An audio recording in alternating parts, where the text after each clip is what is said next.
Hello students, आज हम लोग पढ़ेंगे अक्रिस्टलीय एवं क्रिस्टलीय ठोस के बारे में। तो आइए देखते हैं अक्रिस्टलीय ठोस क्या होता है और क्रिस्टलीय ठोस क्या होता है। ठोसों को उनके अवयवी कणों की व्यवस्था में उपस्थित क्रम की प्रकृति के आधार पर क्रिस्टलीय और अक्रिस्टलीय में वर्गीकृत किया जा सकता है। तो आप देख रहे हैं कि ठोसों में ठोस को उनके अवयवी कणों के व्यवस्था में उपस्थित क्रम और प्रकृति के आधार पर ठोस जिस अवयवी कण से बने हैं उस कण की क्रम व्यवस्था क्या है, ठीक है। उस ठोस के अंदर उस अवयवी कण की क्रम व्यवस्था क्या है, उस प्रकृति के आधार पर ठोस को दो भागों में बांटते हैं, क्रिस्टलीय और अक्रिस्टलीय। क्रिस्टलीय ठोस साधारणतः लघु क्रिस्टलों की अत्यधिक संख्या से बना होता है। जो क्रिस्टलीय ठोस है वह लघु क्रिस्टल की, ठीक है, लघु क्रिस्टल की अत्यधिक संख्या से बना होता है। उनमें प्रत्येक का निश्चित अभिलाक्षणिक ज्यामितीय आकार होता है। तो आप देख रहे हैं कि जो क्रिस्टलीय ठोस है वह साधारणतः लघु क्रिस्टलों की अत्यधिक संख्या से बना होता है। क्रिस्टलीय ठोस में जो लघु क्रिस्टल होते हैं वो अधिक संख्या में पाए जाते हैं और प्रत्येक का निश्चित अभिलाक्षणिक ज्यामितीय आकार होता है। जैसे यह फिगर आप देख रहे हैं, यह एक क्रिस्टलीय ठोस का फिगर है जिसमें आप देख रहे हैं कि प्रत्येक, ठीक है, प्रत्येक अवयवी कण का एक निश्चित व्यवस्था है, एक निश्चित पैटर्न है,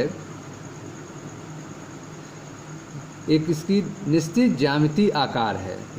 इस क्रिस्टल के जो अवयवी कण हैं वह एक क्रम में व्यवस्थित हैं, ठीक है।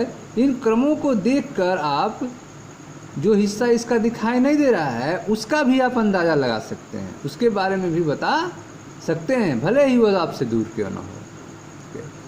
तो आपने देखा कि ठोस को उनके अवयवी कणों की व्यवस्था में उपस्थित क्रम की प्रकृति के आधार पर क्रिस्टलीय और अक्रिस्टलीय में वर्गीकृत किया जाता है, ठीक है। क्रिस्टलीय ठोस साधारणतः लघु क्रिस्टलों की अत्यधिक संख्या से बना होता है। जो क्रिस्टलीय ठोस है वह लघु क्रिस्टल की अत्यधिक संख्या से बना होता है। उनमें प्रत्येक का निश्चित अभिलाक्षणिक ज्यामितीय आकार होता है, प्रत्येक का एक निश्चित ज्योमेट्रिकल स्ट्रक्चर होता है।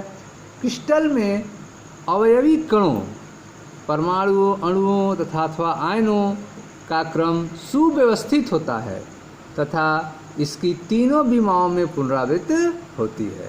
तो आप देख रहे हैं कि ठोस के अंदर जो क्रिस्टलीय ठोस हैं उनमें जो उसके अवयवी कण हैं जिनसे वह बना हुआ है, चाहे वो परमाणु से बना हो, अणु से बना हो या फिर आयन से बना हो, उनका क्रम क्या होता है, व्यवस्थित होता है और तीनों विमाओं में उसकी पुनरावृत्ति होती है। एक व्यवस्थित क्रम होता है और तीनों विमाओं में उनकी पुनरावृत्ति होती है।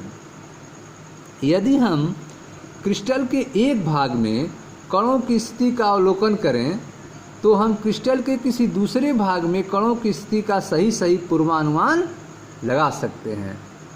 तो आप देख रहे हैं कि इनका जो क्रम व्यवस्था है वो एक निश्चित क्रम में, एक निश्चित ज्योमेट्रिकल शेप में व्यवस्थित रहते हैं। इसीलिए जो है क्रिस्टल के किसी एक भाग का अगर हम, ठीक है, स्थिति का अवलोकन करेंगे तो हम क्रिस्टल के दूसरे भाग का, चाहे वो कितना भी दूर क्यों न हो, उसका आप सही पूर्वानुमान लगा सकते हैं, चाहे वह अवलोकन किए जा रहे भाग से कितनी भी दूर क्यों ना हो, ठीक है। अतः क्रिस्टल में दीर्घ परासी व्यवस्था होती है। क्रिस्टल की जो व्यवस्था होती है वह कैसी होती है, दीर्घ परासी व्यवस्था होती है। एक हिस्से को आप देखकर आप दूसरे हिस्से के बारे में, स्ट्रक्चर के बारे में आप उसको बता सकते हैं।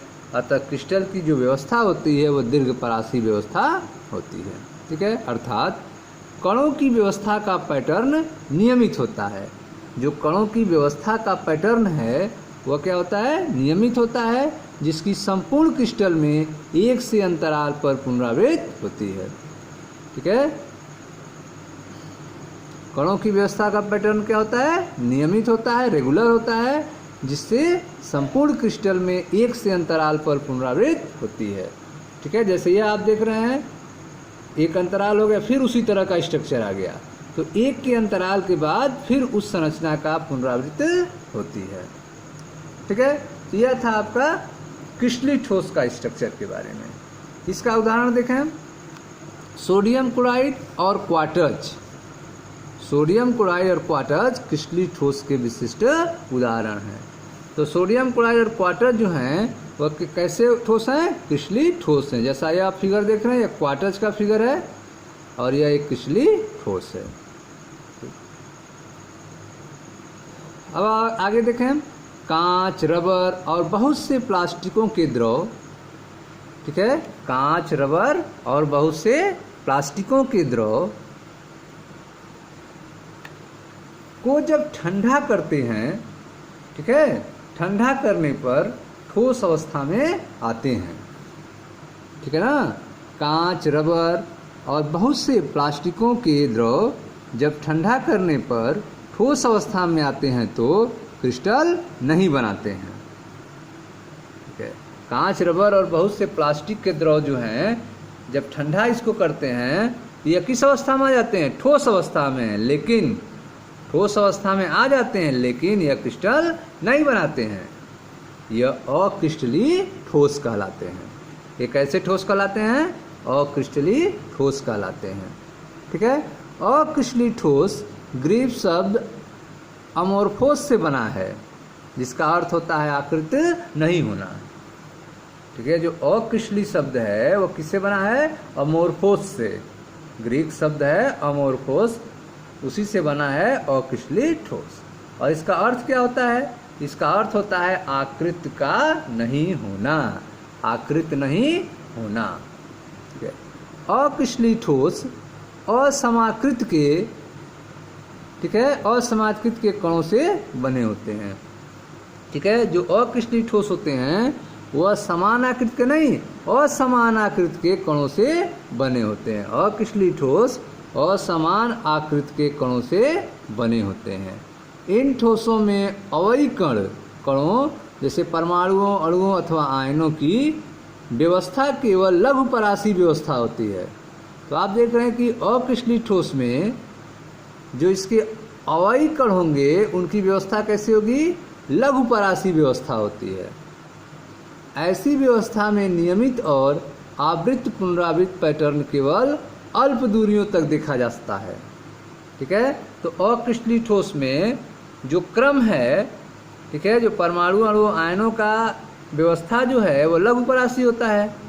तो इसमें जो है नियमित और आवृत्त पुनरावृत्त पैटर्न केवल कम ही दूरियों पर होता है, केवल अल्प दूरियों तक ही देखा जाता है।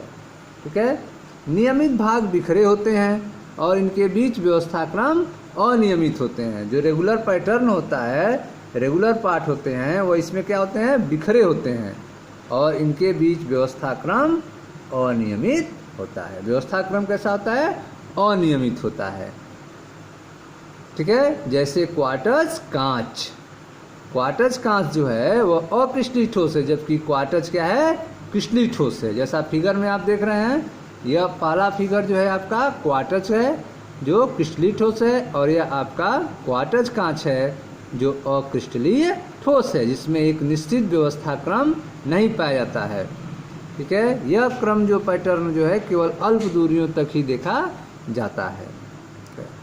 तो आपने संरचना देखा क्वार्टज का जो क्रिस्टलीय है और क्वार्टज कांच जो अक्रिस्टलीय है। ठीक है, यद्यपि दोनों संरचनाएं लगभग समरूप हैं, जो दोनों स्ट्रक्चर्स हैं वो लगभग क्या हैं? समरूप हैं, लगभग समरूप हैं, फिर भी अक्रिस्टलीय क्वार्टज कांच में दीर्घ परासी व्यवस्था नहीं होती है। जो अक्रिस्टलीय होता है उसमें दीर्घ परासी व्यवस्था नहीं पाई जाती है, लेकिन क्रिस्टलीय में क्या होता है? दीर्घ परासी व्यवस्था पाई जाती है। अक्रिस्टलीय ठोसों की संरचना द्रवों के सदृश होती है। जो अक्रिस्टलीय ठोस हैं उनकी संरचना कैसी होती है? द्रव के जैसी होती है। अवयवी कणों की व्यवस्था में अंतर के कारण दोनों प्रकार के ठोसों के गुण भिन्न होते हैं। ठीक है, तो इसमें आप देख रहे हैं कि एक में दीर्घ परासी व्यवस्था है और दूसरे में लघु परासी व्यवस्था है। ठीक है, जो अवयवी कण हैं उनके व्यवस्था में क्या है, अंतर होता है। तो अवयवी कणों के व्यवस्था में अंतर के कारण दोनों प्रकार के ठोसों के गुण क्या होते हैं, अलग अलग होते हैं। दोनों प्रकार के ठोसों के गुण भिन्न भिन्न होते हैं। ठीक है, तो आइए गुणों के बारे में देखते हैं क्या अलग अलग होता है। ध्यान दें, क्रिस्टलीय ठोसों का गलनांक निश्चित होता है। ठीक है, इसका पैटर्न रेगुलर होता है, अणुओं का क्रम फिक्स होता है, इसलिए क्रिस्टलीय ठोसों का गलनांक क्या होता है, निश्चित होता है। क्रिस्टलीय ठोसों का गलनांक निश्चित होता है। ठीक है, यह एक विशिष्ट ताप पर पिघलकर द्रव बन जाते हैं। तो आप देख रहे हैं कि क्रिस्टलीय ठोसों का जो गलनांक होता है वह फिक्स होता है, निश्चित होता है, और यह एक विशिष्ट ताप पर पिघलकर द्रव बन जाते हैं। ठीक है, जबकि अक्रिस्टलीय ठोस ताप के एक निश्चित परास पर नरम होकर पिघलते हैं और बहने लगते हैं। ठीक है, तो अक्रिस्टलीय ठोस क्या होते हैं, तो आप देख रहे हैं कि अक्रिस्टलीय ठोस जो हैं वह ताप के एक निश्चित परास पर, ताप का कोई एक फिक्स मान नहीं है, इनका एक परास है, एक रेंज है। अक्रिस्टलीय ठोस ताप के एक निश्चित परास पर नरम होकर पिघलते हैं और बहने लगते हैं। ठीक है, तथा गलाकर सांचा में ढाले जा सकते हैं। ठीक है, तो अक्रिस्टलीय ठोस को आप गलाकर इसको सांचे में ढाल सकते हैं। ठीक है, तो आपने देखा है कि क्रिस्टलीय ठोसों का गलनांक निश्चित होता है, यह एक विशिष्ट ताप पर पिघलकर द्रव बन जाते हैं। जबकि दूसरी ओर अक्रिस्टलीय ठोस ताप के एक निश्चित परास पर नरम होकर पिघलते हैं और बहने लगते हैं तथा गलाकर सांचे में ढाला जा सकते हैं। इनको गलाकर सांचे में इनको क्या किया सकता है, ढाला जा सकता है। ठीक है, और इनमें विभिन्न आकृतियां बनाई जा सकती हैं, और इनकी क्या बनाई जा सकती हैं, अलग अलग आकृतियां बनाई जा सकती हैं। ठीक है, इनकी आकृतियां बनाई जा सकती हैं। अक्रिस्टलीय ठोसों की संरचना द्रवों के जैसी होती हैं। जो अक्रिस्टलीय ठोस है उसका स्ट्रक्चर कैसा होता है, द्रवों जैसी होती हैं। अक्रिस्टलीय ठोसों की संरचना द्रवों के सदृश होती हैं और इन्हें आसानी से अत्यधिक श्यानता वाले द्रव मान लिया जाता है।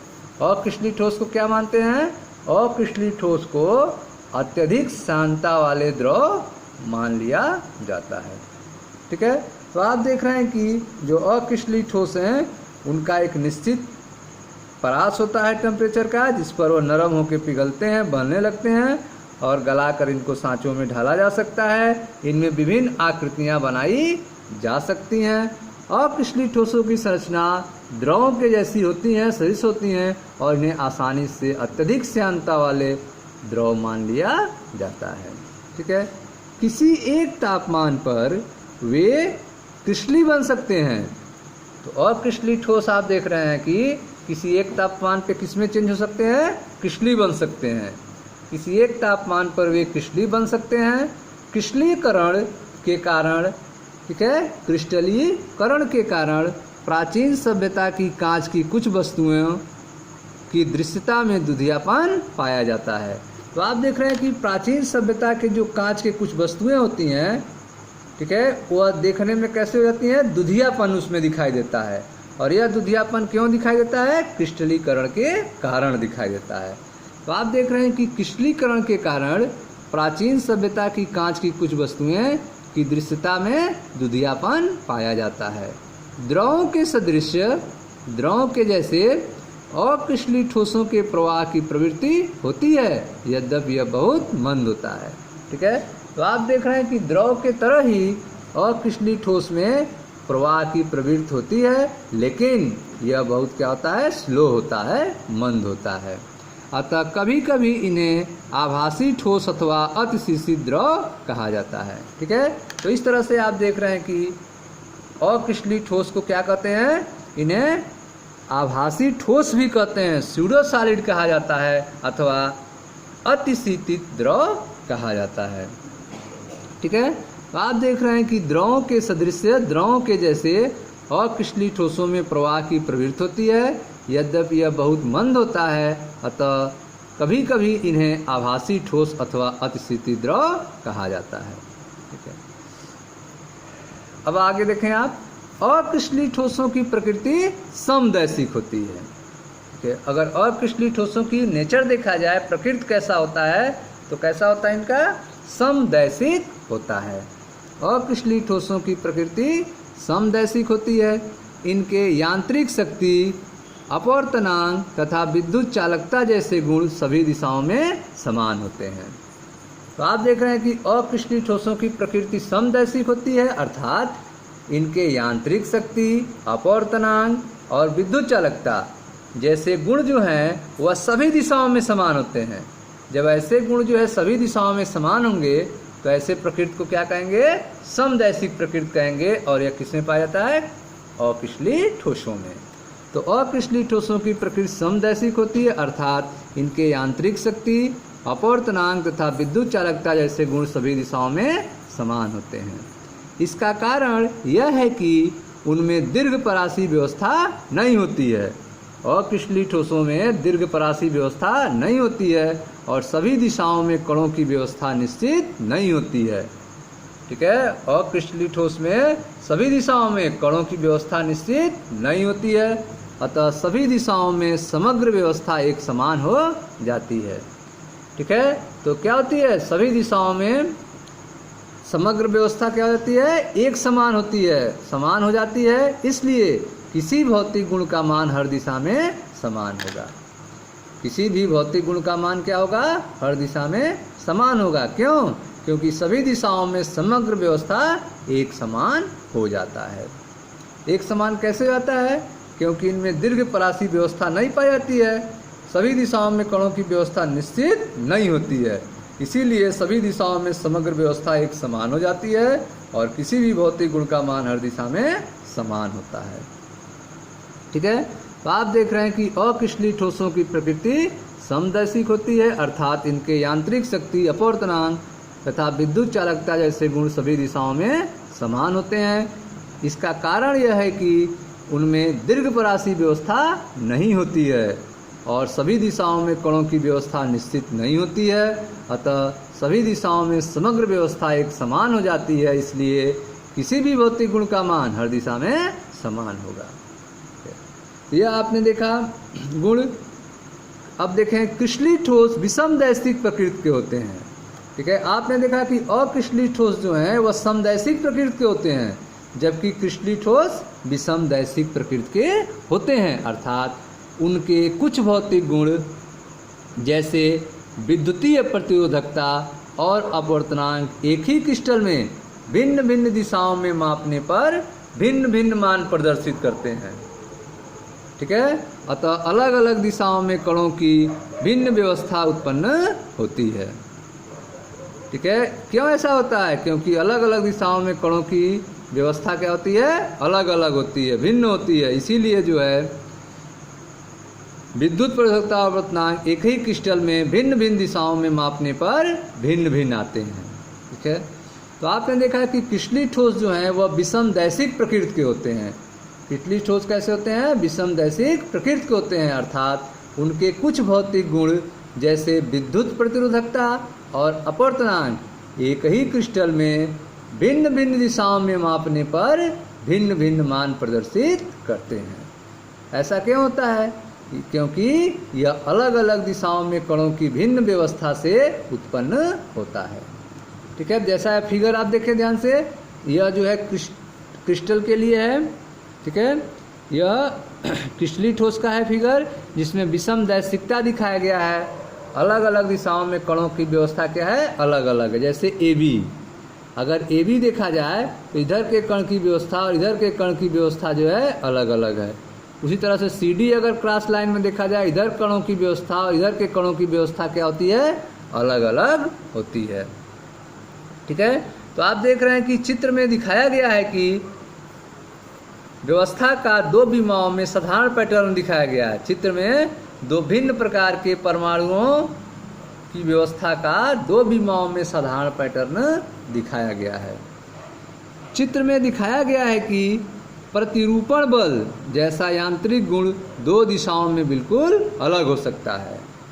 प्रतिरूपण बल जो है ठीक है, वह यांत्रिक गुण है और वह दो दिशाओं में बिल्कुल अलग हो सकता है। जैसे सीढ़ी दिशा में विरूपण से उस पंक्ति में विस्थापन होता है।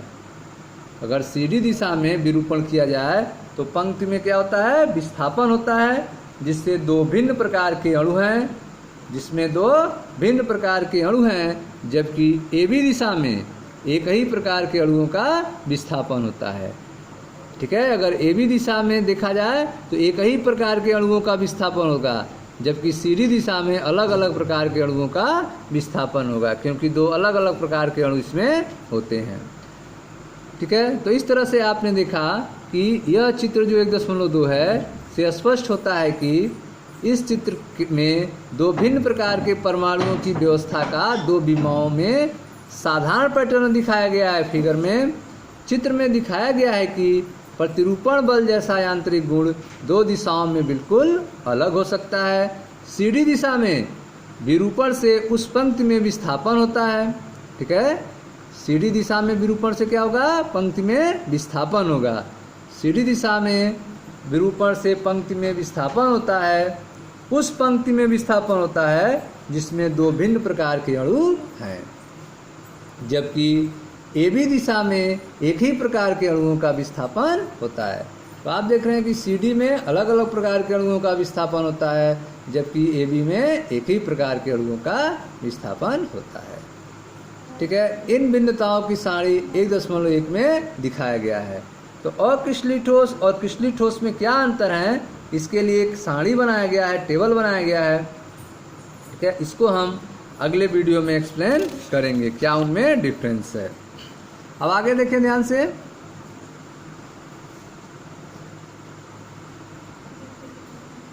क्रिस्टलीय और अक्रिस्टलीय ठोसों के अलावा भी कुछ ठोस होते हैं जो देखने से तो अक्रिस्टलीय लगते हैं, परंतु इनकी संरचना क्रिस्टलीय होती है।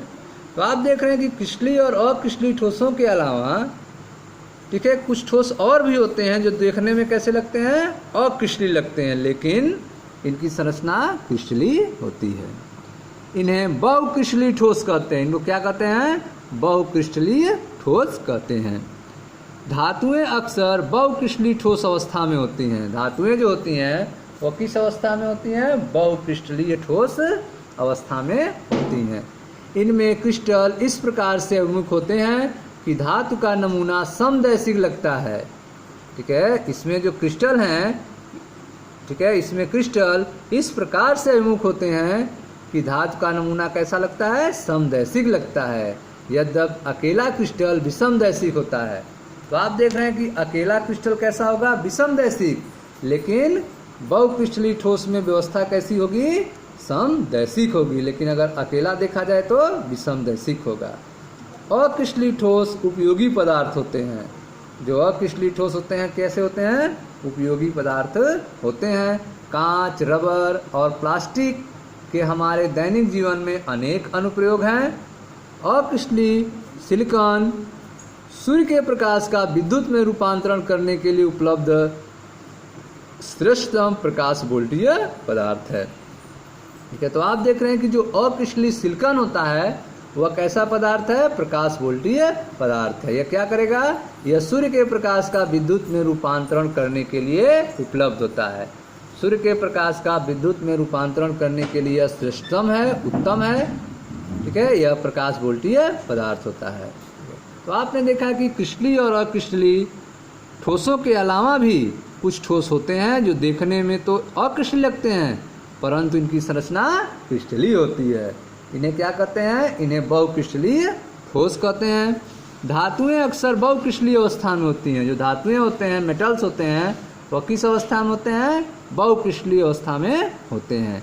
इनमें क्रिस्टल इस प्रकार से अभिमुख होते हैं कि धातु का नमूना समदैशिक लगता है। इसके अंदर जो क्रिस्टल होते हैं वह इस तरह से ओरिएंटेड होते हैं, अभिमुख होते हैं कि धातु का नमूना कैसा लगता है, समदैशिक लगता है, लेकिन अकेला क्रिस्टल विषमदैशिक होता है।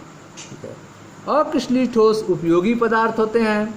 कांच, रबर, प्लास्टिक के हमारे दैनिक जीवन में अनेक अनुप्रयोग हैं।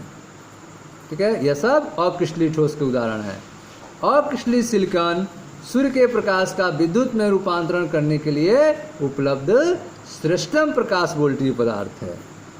तो जो अक्रिस्टलीय सिलिकॉन है वो क्या करता है, सूर्य के प्रकाश का विद्युत में रूपांतरण करता है और यह श्रेष्ठतम प्रकाश वोल्टीय पदार्थ होता है। ठीक है स्टूडेंट्स, तो इस तरह से आपने देखा अक्रिस्टलीय और क्रिस्टलीय ठोस के बारे में और उनके गुणों के बारे में। अब नेक्स्ट वीडियो में आपको डिफरेंस बताएंगे क्रिस्टलीय और अक्रिस्टलीय ठोस में क्या अंतर है। ठीक है, ओके स्टूडेंट्स, वीडियो को लाइक करें, शेयर करें, चैनल को सब्सक्राइब करें। धन्यवाद बच्चों।